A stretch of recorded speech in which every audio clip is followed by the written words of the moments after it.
Voilà. Alors, aujourd'hui, Daf Ain, Zayin, Perek Shemini, Masechet Shabbat, nous nous sommes arrêtés la 5e ligne en partant du haut.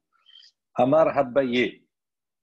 Donc, avant de reprendre ici, on rappelle l'opinion de Rava. Donc, on avait vu dans la Mishnah, Motzi Yayin, Kede Meziga Takos. On avait dit, donc, celui qui sort du Yayin, du vin. Et on avait expliqué que le vin, à l'époque, il suffisait d'une quantité, selon l'opinion de Rava, un quart du Revi'it Halog, c'est-à-dire un quart de 86 millilitres. Et cette quantité de vin qui était très forte, il suffisait d'y rajouter 3 quarts, d'accord, pour arriver à un Revi'it total, d'accord, c'est-à-dire 86 millilitres. Et à ce moment-là, même si on a sorti, selon Rava, donc il y avait une mesure pour 3 mesures en vérité, il pense comme cela, pour avoir un Revi'it de vin, d'accord. Et donc, s'il sortait un quart du Revi'it, à ce moment-là, il était Hayab, d'accord, on n'avait pas le droit pendant Shabbat. Maintenant, sur son opinion, Abaye va venir et va contester la preuve que Rabba a apportée de la Mishnah. J'étais Tshuvot, pas davar. Donc, il y a ici deux contestations, deux questions qui se posent. Hada, il dit la première, Ditnan. Donc, il y a une Mishnah dans Masechet Nida, où on nous dit là-bas, là-bas, dans la Mishnah, on parle dans Masechet Nida de la reconnaissance au niveau de la couleur des différentes dames sang qui peuvent être considérées comme du sang Nida et donc rendre impure la femme. Et là-bas, donc parmi ces différentes couleurs, on a dit si on a mélangé Shne Halke Maim, 2 mesures d'eau avec Ehad Yayin, avec une mesure de vin, à ce moment-là, cette couleur qu'on a obtenue, ce liquide, ce vin qu'on a obtenu, c'est la couleur qui est reconnaissable et qui rend tamée la femme de Nida. Maintenant, on voit là-bas qu'on a dit, pour qu'on ait ce verre de vin, il faut qu'il y ait 2 mesures d'eau et une mesure de vin, à l'inverse de ce que Rava a enseigné. Donc, je reprends dans les mots, Ditnan, comme il est marqué dans la Mishnah, et on précise là-bas, pas n'importe quel vin, d'un vin à Shiruni, de Sharon, d'accord, proche de Haïfa, je crois. Donc, c'est un vin particulier. Ça, c'est la première question. Donc, on voit ici que la mesure, ce verre de vin, il y a 2 mesures d'eau et une mesure de vin. Et pas comme nous, comme Rava a dit, 3 mesures d'eau et une mesure de vin. Ve'od, la deuxième question qui se pose, deuxième tchouba, ve'od, ma'im, bechad ou mistarfin. On dit, on ne comprend pas. Comment c'est possible que, d'après Rava, comme il a expliqué la Mishnah, que la personne, elle est chayav d'apporter un korban khatat à partir du moment où il a sorti, d'accord, un quart du revi'it de yaïn, de vin. Ok. Après, il va falloir mélanger. Il dit, mais pourquoi il est chayav? Parce que l'objectif, c'est quoi? C'est d'avoir un verre de vin. Donc, à partir de quand il y a un verre de vin? À partir du moment où il y a un quart de revi'it, plus 3 quarts. Donc là, on obtient le verre de vin dans la totalité. Il dit, là, il n'a même pas le verre de vin qui est composé. C'est une expression, il dit, maïm bekad. Le vin, il est encore dans la bouteille. Et tu veux associer quelque chose qui n'existe pas. Donc, il sort qu'avec une petite partie du vin. Donc, ce n'est pas le verre de vin entier. Alors, comment on peut expliquer qu'il soit hayab? Ça, c'est les deux questions. Amalé Rava, il a dit, ha deka amrat, shne helke maïm ve had yayin. Donc, Rava, il va répondre à ces deux points qui contestent son opinion. La première réponse, il dit, donc sur ce que tu as avancé, ce que tu as dit, qu'il faut 2 parties, 2 parties d'eau et une part de vin. Il y a Yayin Ashiruni de vin qui dit de Sharon. Il dit là-bas, Yayin Ashiruni, les Houd d'Erafé. Il dit là-bas, ce n'est pas une preuve. Pourquoi? Parce que le vin de Sharon, Ashiruni, il est plus faible que le vin qu'un autre vin. Et donc, comme il est plus faible, on n'a pas besoin de rajouter 3 parts d'eau. Avec 2, ça suffit. Donc, ce n'est pas une preuve. Tandis que nous, on ne parle pas de ce vin de Shiruni dans la Mishnah. Ça, c'est la première réponse qu'il donne. Mais il peut donner une autre réponse, à part le fait de dire que ce vin-là, Shiruni, il est faible. Atam, Mishum, Hazuta, Abal et Ta'ama, Ba'et, fait. Il dit là-bas, ce n'est pas la même valeur. Quand on parle là-bas du verre de vin dans Nida, là-bas, c'est pourquoi Mishum, Hazuta. C'est-à-dire, on veut comparer une couleur. Et donc là-bas, pour avoir la couleur qui rendrait la femme Nida, ce sang de dame Nida, il suffit qu'il y ait 2 parts d'eau et 1 part de vin pour arriver à la couleur. Tandis qu'ici, notre sujet à nous, les ta'ama, c'est pour consommer ce vin. Il dit pour pouvoir le consommer, ça ne suffit pas qu'il y ait 2 mesures d'eau. Il faut qu'il y ait 3 mesures. S'il n'y a pas 3 mesures, à ce moment-là, ce vin ne peut pas être consommé. Et donc, Rava, il a repoussé les 2 objections de Abaye. Il dit maintenant, il a repoussé la première objection en donnant 2 réponses. Maintenant, dans la deuxième objection, quand tu as dit comment on peut être hayab sur la petite partie de vin qui sort alors que l'eau n'est pas encore dedans, elle est encore dans la cruche, les inyan shabbat midé de hashiv be'enan be'aname ha hashiv. Il dit non, c'est pas une question. Pourquoi? Parce que le sujet ici c'est Shabbat. Il dit mais puisque ce vin-là, même si on le sort, c'est 1/4 du révi'it, 1/4 du quart, on a dit d'accord. Ce vin-là dans Shabbat, on a besoin que la chose, elle ait une chashivut, une importance. Et il dit, ce vin-là, même s'il sort à une petite quantité, il est chashouv, il est important. Et donc, même s'il n'y a pas le révi'it, la totalité, le mélange déjà fait, le fait de sortir ce vin-là, parce que sans lui, il ne peut pas y avoir de verre de vin, donc il a une chashivut, une importance particulière. Donc, c'est pour ça que dans ce cas-là, il est hayab, même si on n'a pas encore associé, mais on n'a pas encore mis l'eau à l'intérieur. Ensuite, on a une Tosefta qui dit Tana, Yavesh bekazaït divrei Rabbi Nathan. Rabbi Nathan, il enseigne, il dit Yavesh, maintenant un vin qui a séché, c'est-à-dire il a perdu son alcool, etc., il est devenu comme quelque chose de plus dur. Il dit, pour être hayab, il faut qu'il atteigne la mesure de kazaïd, de 27 grammes à peu près. Ça, c'est l'opinion de Rabbi Nathan. Amar Rabbi Yosef, il a dit, Rabbi Nathan et Rabbi Yosef et Rabbi Yehuda amrou davar echad. Donc, Rabbi Yosef, il pense que Rabbi Nathan et Rabbi Yosef et Rabbi Yehuda, le fils de Rabbi Yehuda, tous les deux ont dit une même chose. Ils sont d'accord sur la même chose. Rabbi Nathan ha de amaran. Rabbi Nathan, comme on vient de le dire maintenant, ça veut dire que lui, il pense que la mesure, quand on sort du yaïn yavesh, du vin qui est sec, d'accord, donc qui est solidifié, il faut qu'il y ait une mesure de kazaïd pour être hayab. Ça, c'est comme on a dit pour Rabbi Nathan. De Rabbi Yosef et Rabbi Yehuda, qu'est-ce qu'il pense? D'Etania, il y a une baraïta qui dit. Rabbi Yehuda dit, Shisha devarim bekoulé bet Shammai ou mechomre bet Hillel. Donc il y a 6 points, d'accord, parmi d'autres points, bien entendu, où on va voir que bet Shammai est plus souple et bet Hillel, il est plus rigoureux. Alors, quels sont ces 6 points? Parmi ces 6 points, il y en a un, dam nevela. Donc, on a dit parmi les 6, il y a le dam nevela, le sang d'une nevela. Nevela, c'est un animal qui est mort par lui-même ou bien dont on a raté la shrita, devient nevela. Et donc, à ce moment-là, cet animal-là, dans sa chair, il devient avatuma, il devient impur et il peut conduire, on va dire, transmettre l'impureté. Maintenant, la discussion, c'est de savoir si ce dam, ce sang-là, est-ce qu'il est considéré comme la chair et qui transmet l'impureté ou pas. Donc, Bet Shammai, eux, ils considèrent que le sang, il ne rend pas impur. Donc, il est considéré comme un élément pur. Ou Bet Hillel, Betamehin. Tandis que Bet Hillel, il considère que ce dame-là de la Nevela, il rend tamé. Amar Rabbi Yosef de Rabbi Yehuda. Rabbi Yosef, le fils de Rabbi Yehuda, est venu. Il a dit, Keshetameo Bet Hillel, il dit, lorsque Bet Hillel, il a rendu impur, Lotimeo, il a Bedam Shieshbo Revi'it. Il dit là-bas, il parle d'un dame, mais à partir du moment où il a une valeur, une mesure d'un revi'it, à peu près 86 millilitres. Pourquoi? Il dit, puisque Yachol Likrosh, ce sang-là, il peut se coaguler, et il peut obtenir, en se coagulant, la valeur, la mesure d'un kazaït.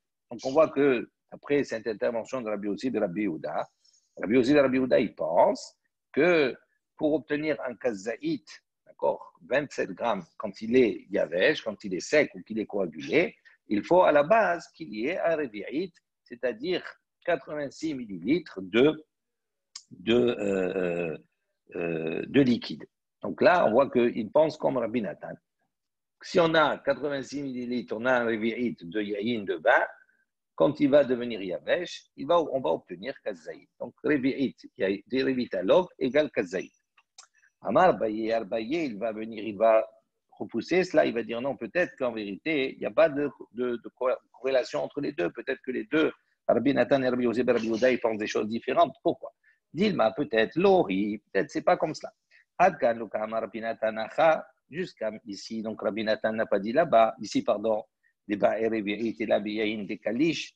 Et pourquoi Rabbi Nathan, il a dit que, à propos du Yayin, on a besoin d'un Revi'it pour arriver à Kazaït. Il dit parce que le Yayin des Kalish, parce que le vin, il est fluide. C'est-à-dire le vin à la base, c'est quelque chose qui est fluide. Donc, effectivement, il faut Revi'it 86 millilitres de vin qui est fluide pour obtenir Kazaït quand il est durci. Abal Bedam, il dit, mais pour le sang, peut-être que ce n'est pas la même chose que le Yayin. Pourquoi? Les Samir, parce que le sang, il est plus épais. Et donc, Kazaït, Loba et Revi'it, ça veut dire que peut-être pour le sang, comme à la base, dans sa nature à la base, il est plus épais que le vin. Peut-être que pour arriver à un Kazaït de sang quand il va coaguler, peut-être qu'on aura besoin en amont de moins d'un Revi'it. Pas tout à fait un Revi'it. Donc, on voit que c'est pas, ça, on ne peut pas dire que c'est la même chose. Yayin et Dam. Inami, et je peux donner également une autre possibilité de répondre à cela, donc il repousse toujours. Il dit jusqu'ici, donc Rabbi Yosef Rabbi Yehuda, quand il a parlé là-bas des Kazaïd, des Sagele, Birvi'id, où là Rabbi Yosef Rabbi Yehuda n'a dit que Kazaïd, d'accord, pour obtenir un Kazaïd, on a besoin d'un Revi'id à la base. Et la Bédan des Samir, il a dit là-bas, il parle de quoi? Du sang, d'accord, qui est épais. Donc le sang qui est épais, c'est une deuxième version. Le sang qui est épais, donc il penserait que pour obtenir un kazaït de sang coagulé, il faut en amont qu'il y ait un revi'it de sang liquide. Aval yaïn, mais pour le vin, les kalish, qui lui, c'est les plus fluides, d'accord, il n'est pas épais à la base. Peut-être kazaït avait au terme revi'it, peut-être qu'on va avoir besoin de plus d'un revi'it à la base, quand il est fluide, pour pouvoir obtenir un kazaït au moment où il va s'assécher. Si tu dis comme cela, lorsqu'il va sortir Shabbat, il va être hayab avec moins qu'un kazaït. Déjà moins qu'un kazaït, il va être hayab. Pourquoi? Parce que pour le dam, c'est quelque chose qui nécessite pas, qui nécessite un revi'it, mais pour le yayin, où là-bas il va avoir plus qu'un revi'it, avec un kazaït, c'est moins qu'un revi'it, à la base quand il est fluide, et donc il sera hayab avec moins qu'un kazaït, parce qu'il aura sorti un revi'it. Ok, on s'arrête ici. On reprend après sur la Mishnah. On avait dit halab kedé gmi'a. On a dit s'il est sorti, d'accord, il a sorti la valeur, le volume de lait kedé gmi'a pour une gorgée de lait. Il est hayab. Ibaya lehu kedé gmi'a ou kedé gmi'a. Donc il pose la question maintenant, il dit est-ce que une gorgée c'est gmi'a écrit avec un aleph ou bien gmi'a écrit avec un aïn? Amar Rabbi Nachman bar Yitzhak. Là-bas, Rabbi Yitzhak rapporte l'épisode de Eliezer avec Rivka, lorsqu'il est allé chercher donc l'épouse pour son maître Yitzhak. Là-bas, il a dit Hagmi inina, donne-moi à avaler, donne-moi à boire, mais atmaïm, un peu d'eau, mikader de ta cruche. Donc on voit comment c'est écrit là-bas une gorgée, Gemi avec un aleph. Donc il dit c'est l'écriture normale, c'est aleph. Donc, dans ce même style-là, on va voir une série maintenant de mots. On va poser la question comment on doit les écrire. D'accord? La même chose, gar'inim ou gar'inim. Est-ce qu'on gar'inim, ce sont les noyaux. D'accord? Est-ce que le noyau, ça s'écrit avec un aleph ou avec un aïn? Amar Rabba Bar'ula, Rabba il a dit, Venigra me'erkecha. Donc là-bas, qu'est-ce que ça veut dire Venigra me'erkecha? Encore, cela sera déduit de ton évaluation. Un nigra, ça veut dire quelque chose qui est diminué, qui est déduit. Et donc, il dit, on voit qu'ici, garainim, le noyau, c'est écrit avec un aïn. Pourquoi? Quel rapport? Pourquoi on appelle le noyau, on appelle garainim? Ça vient de nigra. Nigra, c'est quoi? Garoua, c'est quelque chose qui est diminué. C'est-à-dire que le noyau, on enlève le noyau pour consommer la date. Donc, c'est pour ça qu'on a appelé le noyau garainim, avec un aïn. Et bien, on a posé la question, omemot, est-ce que omemot, c'est quoi? Ce sont des braises qui sont encore partiellement éteintes, d'accord? Qui brûlent encore, mais qui sont éteintes un peu. Il dit, est-ce que ces braises-là, on dit omemot avec un aleph ou bien omemot avec un ayin? Amar Rabbi Yitzhak bar Avdimi, donc Rabbi Yitzhak bar Avdimi, il a apporté un pasouk, d'accord, dans Yecheskel, c'est marqué Arazim lo amemuhu began eloki, d'accord? Donc, ces arazim, ces cèdres-là, lo'amimuhu, ne terniront pas, on va dire, la splendeur du jardin d'Akadosh Baruch. Donc, amimuhu, ternir, altérer, d'accord, diminuer. Donc, on voit que ça s'écrit avec un aïe. Donc, ces braises-là qui sont maintenant un peu, qui sont partiellement éteintes, donc elles ont diminué, c'est avec aïe. Et bayale ou me'ametin tnan ou me'ametin. Donc là, on a posé la question. Est-ce que ametin, ça veut dire fermer les yeux? Encore là-bas, la question, est-ce qu'on a le droit de fermer Shabbat les yeux d'un mort, etc. Tout cela. Donc là-bas, le mot me'ametin, est-ce que fermer c'est avec un aleph ou ametin avec un aïn? Amar Rabbi Hiya Barabba, Amar Rabbi Yochanan, ve'otsem einav mir'ot bera.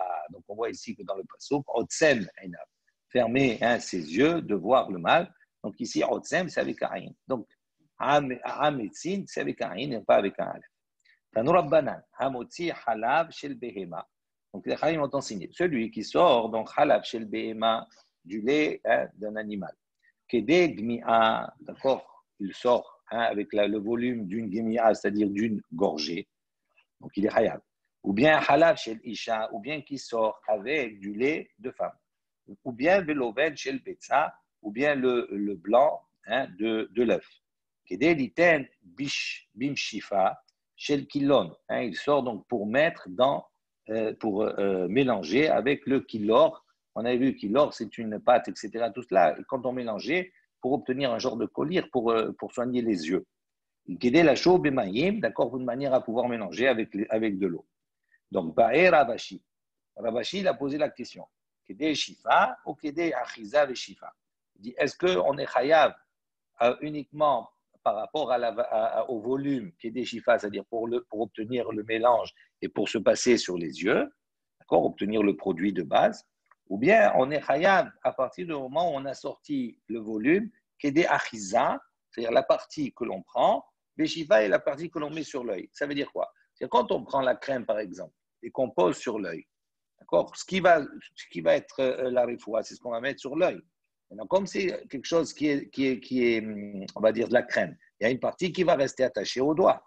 Alors, on dit maintenant, est-ce que le volume sur lequel on est chayav, si on a sorti ça Shabbat, ça prend en compte la partie qui va rester sur le doigt? Donc, ça veut dire que s'il faut, par exemple, 10 grammes pour l'œil et qu'il va rester 2 grammes, ça veut dire on va dire tu es chayav à partir du moment où tu as sorti 12.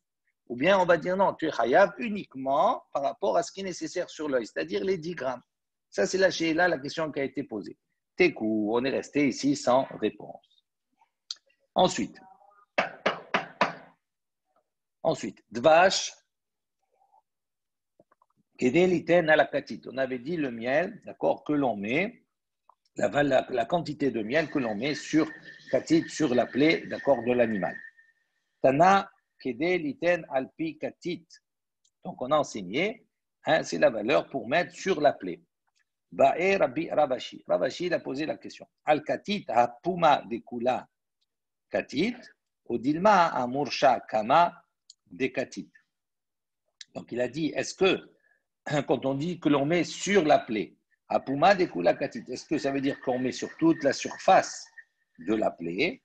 Ou peut-être, non, c'est la quantité que l'on met à mursha, c'est-à-dire sur le sommet, kama, au-dessus de la plaie, du katit.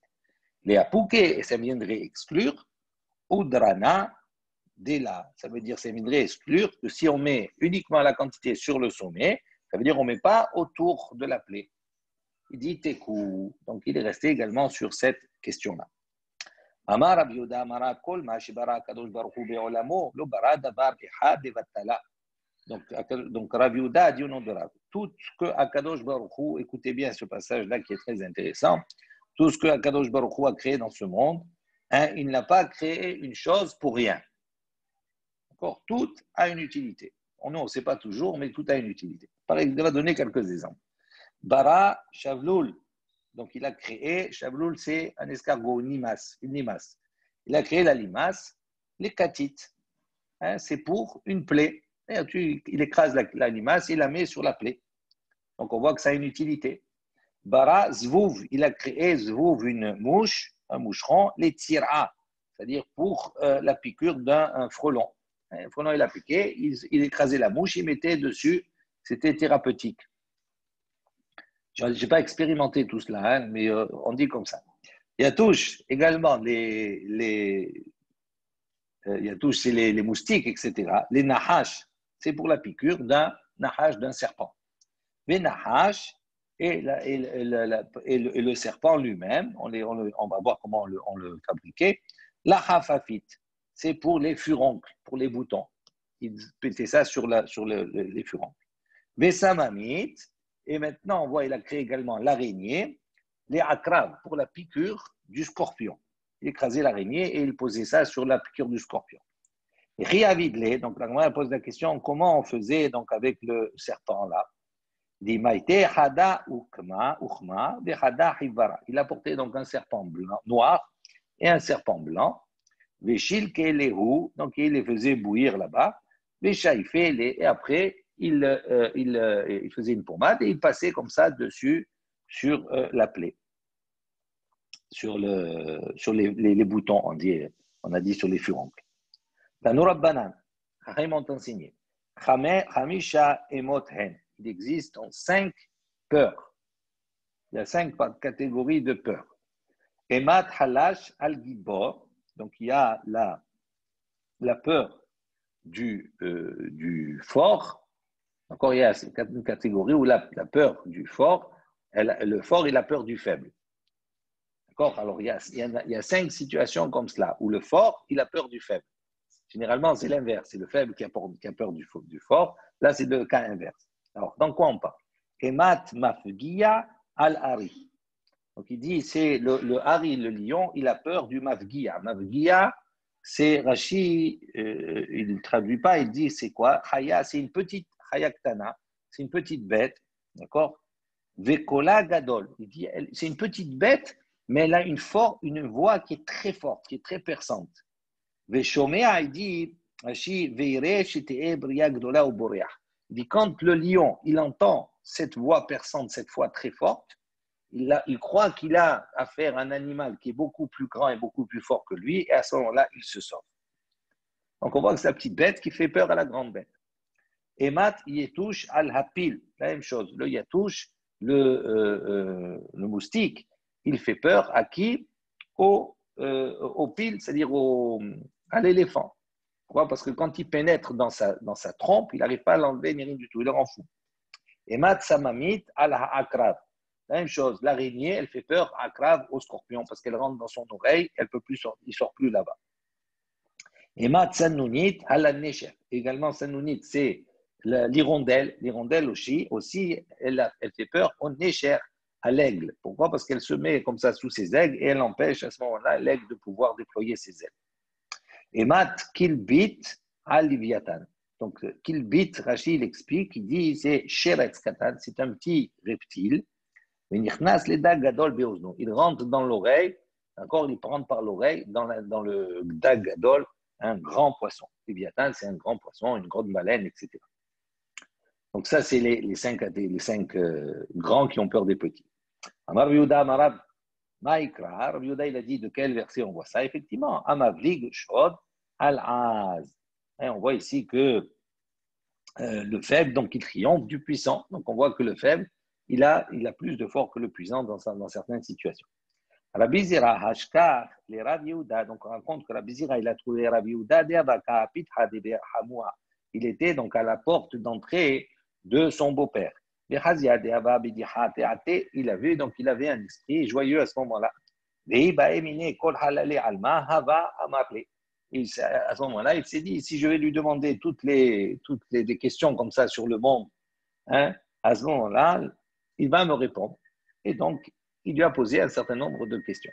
Amarle, il lui a dit, il dit, pour quelle raison les chèvres, d'accord, elles marchent en premier dans le troupeau, et derrière, il y a les moutons. Et pourquoi c'est les chèvres qui ouvrent le troupeau? Amarle, il lui a répondu, c'est comme la création du monde. Il dit parce que dans la création d'abord, il y a eu le rocher, l'obscurité. Et après, il y a eu Néora, il y a eu la lumière. Il dit les chèvres, elles sont noires. Et derrière, il y a les moutons qui ont la laine blanche. Donc, c'est pour ça qu'elles marchent devant. Il dit pour quelle raison les chèvres, elles ont une petite queue, donc elles ne sont pas une queue qui recouvre leur partie. Mais pardon, les moutons, ils ont une queue qui est plus longue, et tandis que les chèvres, elles ont une queue qui est courte. Il dit pourquoi Il dit le mouton, on utilise sa fourrure, sa laine pour pouvoir se couvrir, donc elle nous permet de nous couvrir à nous. Donc c'est pour ça qu'il a une queue qui couvre. Tandis que les chèvres, on n'utilise pas ses poils ni rien du tout pour se couvrir. C'est pour ça qu'il dit que là-bas, c'est découvert. Maïtama, Gamla, Zoutar. Maintenant, on a posé la question. Pour quelle raison Gamla, Zoutar, Genoufte? Pour quelle raison ils ont une petite queue?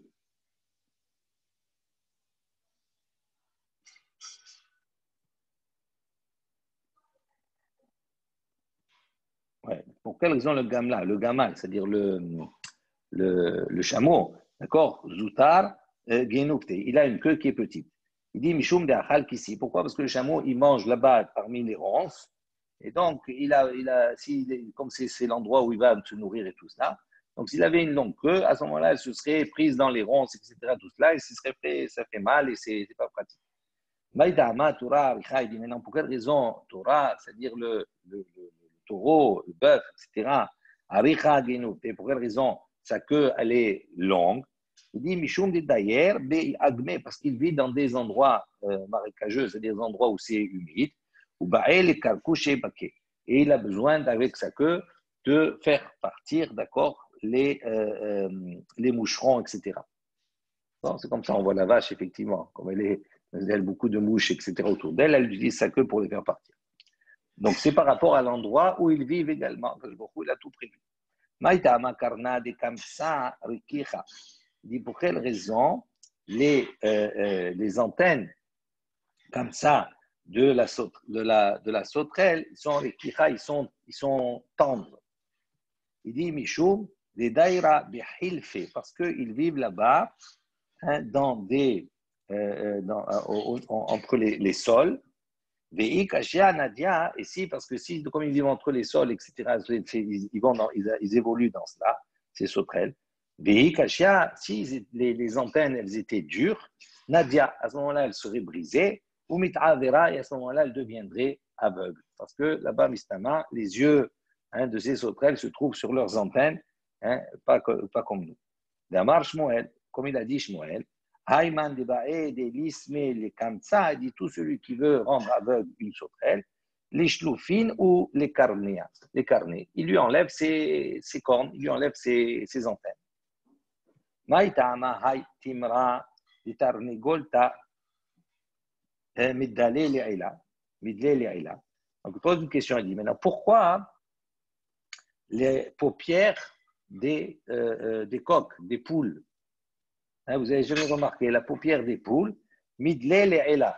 C'est pas comme nous. La paupière, nous, elle baisse du haut vers le bas. Tandis que chez le coq, la paupière, c'est l'inverse. Du bas vers le haut, elle se ferme, à l'envers. Il dit pourquoi? Pourquoi que je l'a créé comme ça?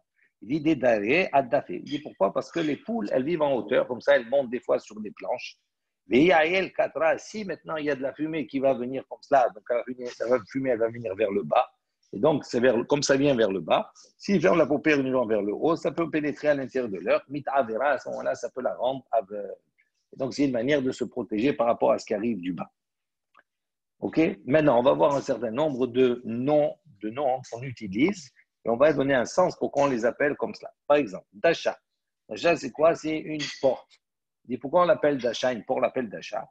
Derer Sham, parce que Dasha, c'est la contraction de Derer Sham, c'est-à-dire c'est le chemin par là-bas. C'est là par là-bas qu'on rentre, ou on sort. Darga, c'est quoi? C'est une échelle. Derer Gag, Darga, c'est la composition. Derer, c'est quelque chose qui nous permet d'aller vers le Gag, vers le toit, de monter. Matkulita, donc Matkulita, c'est une sauce qu'on mange. Matai, pourquoi on l'appelait Matkulita? Matai Tichleda. Il dit quand va terminer ceci? Et quand on a des sauces, des fois, on prend, on ne voit jamais la fin. Et donc, c'est l'expression. Quand c'est que ça va se finir? Matkulita. Beta, une maison. Pourquoi on l'appelle bêta? Bo vehetiv ba. Viens et assis-toi dedans. Bêta, bo etiv. Bikta, bikta c'est une petite cabane, une petite maison. Bi akta. Donc, bi akta, ça veut dire que c'est quelque chose, c'est une maison qui est akta, qui est étroite, qui est petite. Kufta. Alors, c'est quoi kufta?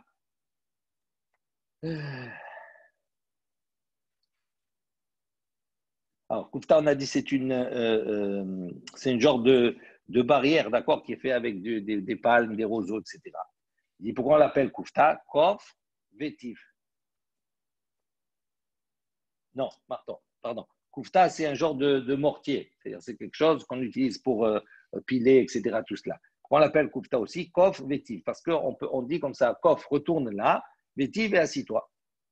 Livne, également, pourquoi on appelle les briques? On appelle les vénimes, livne.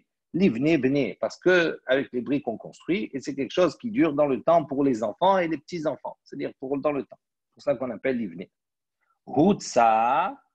Donc, ça, c'est une barrière, effectivement, qui est faite de palmes et de palmiers, etc. Hatzitsa, c'est du mot hatzitsa, c'est simplement, c'est quelque chose de précaire, c'est pour séparer. Hatzba, c'est une cruche, d'accord, une jarre en terre. Il dit pourquoi on l'appelle Hatzba, chez Hotsev Maim Minanahar. Parce que c'est quelque chose qui permet Hotsev de puiser l'eau du fleuve. On enlève l'eau du fleuve. Kuza, c'est une petite cruche, une petite bouteille en argile. Pourquoi on l'appelle Kuza? Kazé, comme ça. Ça veut dire que c'est vraiment insignifiant, il y a peu de choses dedans. Shotita, c'est la myrte. Pourquoi on l'appelle Shotita? On l'appelle la myrte, on l'appelle Shotita. Il dit pourquoi Shetuta? Parce que c'est quelque chose qui rend fou, pas qui rend fou. Mais Rachid explique Shotita, Bad Shel Heres, c'est des branches d'Adas, de myrte. Chez Merakilimbo, l'ifne kala. On dansait d'abord devant la kala, devant la mariée, et on jetait comme cela ces branches de myrte. Et donc, comme on dansait, on jetait les branches de myrte, c'est qu'on avait l'impression comme si la personne, elle faisait des choses de folie. Donc, c'est pour ça qu'on l'appelait un shtut, shtutita. Meshichla. Donc, Meshichla, on a dit, Rachidi, c'est un sefel gadol, d'accord, c'est une grande tasse. Donc, tout le monde se lavait les mains et les pieds avec cela. Pourquoi on l'appelle Meshichla? Il dit, mais Mashai Kula, parce que tout le monde se lavait là-bas. Mashkilta, c'est quoi? C'est une petite cruche également, et où on se lave là-bas que partiellement. C'est Felkatan Vinae, c'est une petite cruche, un petit gobelet, mais qui est beau, qui est bien sculpté, qui a une belle apparence. Il dit Masha Kallata. Il dit pourquoi on l'appelle comme ça? Parce que Masha, c'est-à-dire se laver là-bas, se laver pour la Kala. Donc c'était utilisé pour la Kala. Miyuchad la Chashuvim, dit. Kala, ça veut dire quoi? Pour la mariée. C'est quelque chose qui était spécifiquement réservé pour les personnes importantes. Asita, donc c'est quoi Asita? Achille explique, mortier. C'est un mortier. Mortier, c'est quoi? On prenait un morceau de bois et on creusait le bois pour fabriquer un genre de mortier. Il dit, pourquoi on l'appelle Asita? Parce que Hasirta, ça veut dire comment on fabriquait? On creusait, on enlevait, Haser, ça veut dire moins, enlever, on enlevait une partie du bois pour fabriquer ce mortier. Bukhna, Bo ve akane. Donc, qu'est-ce que c'est Bukhna? Il dit, Rashi, aller chez Kovshin Bo. Donc, c'est le pilon, le pilon avec lequel on pilait, d'accord, les feuilles, etc., tout cela. Il dit, pourquoi on l'appelle Bukhna? Bo, viens, fais akane. Je vais te frapper, en quelque sorte. Les bouchas, donc c'est quoi les bouchas? C'est un genre de cape. Pourquoi on l'appelle les bouchas? Lo boucha, parce qu'il n'y a pas de honte. Rachid explique les bouchas, halouk aidion chikorin sharok, lo boucha, limnoa hab boucha, chimechase. Donc il dit c'est quelque chose comme on se couvrait. À ce moment-là, le fait de se couvrir, c'est quelque chose qui évitait qu'on ait honte. Parce que si maintenant en dessous on avait des habits qui n'étaient pas propres ou des habits qui étaient de anime, de pauvre, le fait de mettre cette carte dessus, c'est quelque chose qui permettait de cacher, on va dire, cette honte-là. C'est pour ça qu'on appelle les bouchas. Les bouchas, ça vient de boucha. Glima, alors glima, c'est également un habit, d'accord? Il dit Shina Sabo Kegolem. Voilà. Glima, c'est un genre de grande cape également ou un habit. Il dit pourquoi on l'appelle glima? Parce que quand on mettait cela, c'est beau golem. On ne percevait plus les formes ni rien du tout. Et donc, golem, c'est quoi? C'est l'état brut. C'est comme si c'est quelque chose, il était à l'état brut. On ne voit plus ses formes. Gulta, alors c'est quoi Gulta? Gulta, il dit Ketorin nae. Ketorin nae, d'accord? C'est un beau palais, quelque chose qui est beau. Il dit Galé Veheti. Quelque chose qui est. Voilà, non, Gulta, c'est une belle cape. Quelque chose qui a une valeur. Il dit pourquoi on l'appelle Gulta? Galé Veheti. Parce que pour s'asseoir, il se découvrait, parce que c'était une valeur pour ne pas que ça traîne par terre ni rien du tout. Il se découvrait, Veheti, et il s'asseyait. Pouria, c'est un lit. Pourquoi on l'appelle Pouria? Chez Paris, des Rabbin Aléa. Parce que c'est ce lit-là, c'est là où on se multiplie, on fructifie. On a des relations. Borzinka, c'est quoi pourquoi on appelle un borzinka, c'est-à-dire un puits qui est zinka, qui est asséché. Pourquoi on l'appelle borzikna? Il dit borzenaki. Zikna, nashon naki, ça veut dire propre. C'est un puits dans lequel tout est propre. Soudra, c'est un genre de foulard que le Talmidei Chachamim mettait comme ça. On l'appelle Soudra, dit Sod Hashem l'Ire'av. Les secrets, on va dire le secret d'Akadosh Baruch Hu, l'Ire'av pour ceux qui le craignent. Donc ça va Soudra, Sod. Apanda. Apanda, il dit Tarkelin Shel Melachim. C'est les palais des rois. Pourquoi Pitha, pourquoi Apanda? Parce qu'à sa porte, il y a la justice, à la porte du roi. Tanu Rabbanan, les Chachamim m'ont enseigné. Shlosha, Kol Zman Shemaz Kinin Mosifin Gevura. Il dit il y a trois choses qui, plus elles vieillissent et plus donc elles prennent de la bouteille, elles deviennent, on va dire, plus fortes. Veluhen, quelles sont ces trois choses? Dag, le poisson, Nahash, le serpent, Vehazir et le porc. Plus elles vieillissent, plus elles deviennent fortes. Shemen, donc on revient à la Mishnah, on avait dit Shemen qui est la source Ever Katan. Donc on a dit on est khayab si on a sorti la mesure d'huile pour oindre, on va dire pour passer sur Ever Katan, un petit membre. Maintenant on ne sait pas de quoi on parle exactement et quel membre et quelle est la mesure par rapport à ce membre. Amre de Rabbi Yinai. Donc on a dit dans la yeshiva de Rabbi Yinai Shemen qui est la source Ever Katan, Shel Katan. Il dit là-bas Ben Yomo. Donc là-bas on a enseigné, on a dit c'est quoi cette mesure? C'est la mesure d'huile pour oindre Ever Katan, un petit membre, Shel Katan Ben Yomo, d'un bébé, d'un enfant, d'un jour. Donc, ça veut dire le plus petit membre, le bout du doigt d'un enfant qui vient de naître. Ça, c'est l'opinion de la yeshiva de Rabbi Yinai. Mais dit, on a objecté, Shemen qui est la source Ever Katan, Ve Katan Ben Yomo. Donc on a une autre baraïta qui nous dit deux choses différentes. Elle dit l'huile qui est la source Ever Katan pour enduire, d'accord, sur un petit membre, Vekatan et pour un petit Ben Yomo, un petit d'un jour. Ça veut dire, dans la Baraita, il nous semble que quoi? Qu'on a deux choses. Ever Katan et Ben Yomo, c'est deux choses différentes. Et donc, ce n'est pas la définition que la Yeshiva de Rabbi Yinai avait donnée. Maïlav, Ever Katan, des Gadol. Donc, est-ce que ça ne veut pas dire là, est-ce qu'on ne peut pas déduire qu'on est en train de parler que Ever Katan, un petit membre, des Gadol, mais d'un adulte, d'un grand. Mais Ever Gadol est un grand membre, Shel Katan Ben Yomo, d'un petit qui vient de naître. Amré là, de Rabbi Yinai. Non, Rabbi Yinai, la yeshiva, ils peuvent te répondre et te dire la chose suivante. Il dit non, c'est pas ça le pshat de cette baraïta. Achikavar dit, il faut lire. Shemen qui est la source, c'est donc une huile pour oindre, pour enduire. Ever Katan, Shel Katan Ben Yomo, pour enduire le membre d'un petit qui est Ben Yomo, qui vient de naître. Il dit, les maketanaï, est-ce qu'on ne peut pas dire qu'ici, il y a une marloquette Tanaïm déjà? Shemen, qui est la source Ever Katan, donc on a dit de l'huile pour enduire un petit membre. Katan Ben Yomo, et un petit d'un jour. Dit vrai Rabbi Shimon Ben El-Azar. Ça, c'est l'opinion de Rabbi Shimon Ben El-Azar. Rabbi Nathan Omer, qui est la source Ever Katan. Tandis que Rabbi Nathan, il dit non, pour enduire un petit membre. Il dit, Maïla, est-ce que justement la marloquette entre les deux n'est pas Rabbi Shimon Ben El-Azar, ça va que Rabbi Shimon Ben El-Azar pense, Ever Katan Shel Katan, un petit membre d'un petit, d'accord, qui vient de naître. Et Rabbi Nathan Savar, tandis que Rabbi Nathan y pense, Ever katan de gadol, que c'est un petit membre d'un adulte. Ou ever gadol, ou bien un grand membre de katan, d'un bébé. Aval ever katan shel katan ben yomolo. Mais en revanche, donc selon Rabbi Nathan, si on a on a sorti de l'huile pour enduire un petit membre d'un bébé, d'un enfant qui vient de naître, l'eau, on n'est pas chayav sur cela. On répond, l'eau, il dit non, c'est pas cette la marloquette entre eux deux, c'est pas ça.